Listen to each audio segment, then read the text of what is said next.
Mercè Rodoreda nace en un entorno familiar que se caracteriza, según mis noticias, por diversas cosas. La primera, porque la casa vivía inmersa en el aliento catalanista de la época.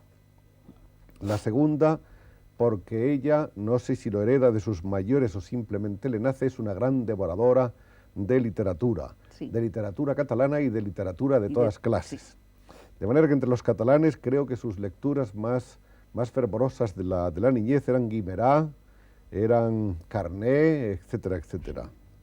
Parece que fue usted una de las más fieles y aplicadas estudiosas de los trabajos de Pompeu Fabra, que fue el hombre que ordenó gramaticalmente la lengua. Evidentemente, me encontré, al decidirme, ¿verdad?, a escribir, me encontré con el problema de que yo no sabía escribir casi una carta en catalán, ¿verdad? Como todo el mundo, teníamos una educación en castellano, como todas las escuelas, ¿verdad? Y me faltaba, como es muy natural, la herramienta de trabajo, y entonces empecé a estudiar catalán, pero de una manera apasionadamente, ¿verdad? Como si me tuviera que morir al día siguiente. Mi abuelo había sido muy amigo de Jacinto Verdaguer, de Mosén Jacinto Verdaguer, y entonces hizo construir en el jardín de la casa un monumento que, como se puede ver, era todo muchas rocas encima las unas de las otras, y encima estaba el busto de Mosén Jacinto Verdaguer. Y estas hermosas damas que aparecían por ahí, estas sílfides o ninfas de la época. Estas preciosas damas que están disfrazadas de ninfas, era mi madre, que era muy alegre, y unas vecinas y una prima suya, ¿verdad?, que se les ocurrió un día disfrazarse de ninfas y hacerse fotografiar delante de un monumento. Y Puig i Ferrater la introdujo usted en el famoso Club de los Novelistas. En el Club de los Novelistas, sí. Allí conocí a Trabal, conocí a Armando Viols, Joan Oliver, ¿verdad? En fin, todo el grupo del Club de los Novelistas. Fue una espléndida entrada, sí, ¿no? Sí. Y esto me daba una sensación de superioridad. Yo iba por la calle como si fuera un príncipe real, ¿comprende? Y porque leía Dostoyevsky me pensaba que era la persona más interesante del mundo. Eso es todo lo que pasó de importante hasta el 18 de julio de 1936. Bueno, y el premio de Aloma, el premio Creixell, el primer premio que tuvo la usted, novela Aloma, que hacía tiempo que la tenía escrita, pero no me atrevía a darla a publicar. Y entonces un día Trabal, cuando ya había empezado la guerra civil, dice, no tiene ninguna novela así, ¿verdad? Digo, sí, justamente tengo una novela, pero me da mucha vergüenza porque me parece que es muy mala, muy mala, muy mala. Y entonces insistió mucho para que se la diera a leer, la leyó también Joan Oliver, les gustó mucho y me dijeron que la mandara al premio Creixell. Y salió premiada, supongo que no porque fuera la mejor, sino porque era la menos mala.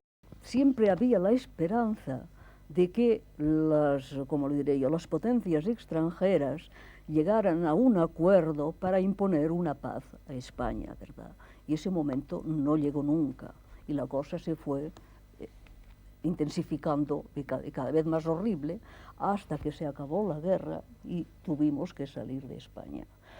Yo no por nada, porque no había hecho nunca política, ¿verdad? Pero el hecho de haber escrito en catalán y de haber colaborado en revistas, ¿verdad?, digamos, de izquierda, etcétera, etcétera, ¿verdad?, y aconsejada por mi madre, pues me fui. Entonces empecé a escribir unos cuentos que me publicaban en revistas que aparecían en México. La revista de Cataluña y otras, sí. Ya no me acuerdo, ¿verdad? Bueno, y ¿qué le diré? No encontraba mi estilo, ¿verdad? no encontraba, me sentía muy insegura, es decir, como si no hubiera escrito nunca en mi vida.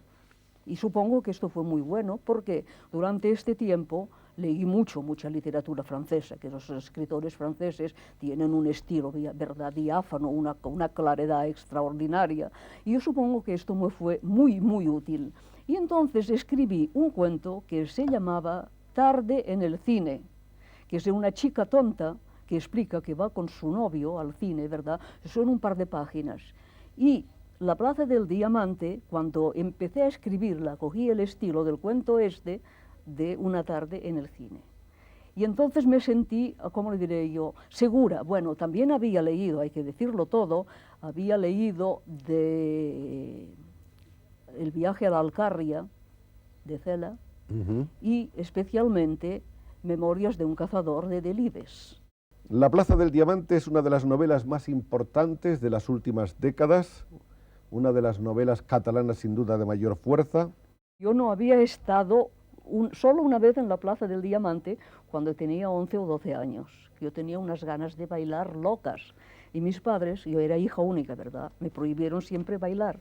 Y seguramente que por el recuerdo maravilloso de esta Plaza del Diamante, donde yo no podría entrar en el entoldado, ¿verdad?, cuando escribí La Plaza del Diamante salió la fiesta mayor y el baile de la Plaza del Diamante, el primer capítulo de la novela. La verdad es que realmente es una escritora de pocos libros, Sí. que sin embargo está traducida a todos los idiomas importantes. Ahí los tenemos, bueno, está en checo. ¿Y esto es chino o japonés? Japonés. Está en japonés, está en inglés, está en alemán, francés, está en italiano. francés, está en italiano, en fin, todos los idiomas cultos. En checo la tenemos aquí, por ejemplo.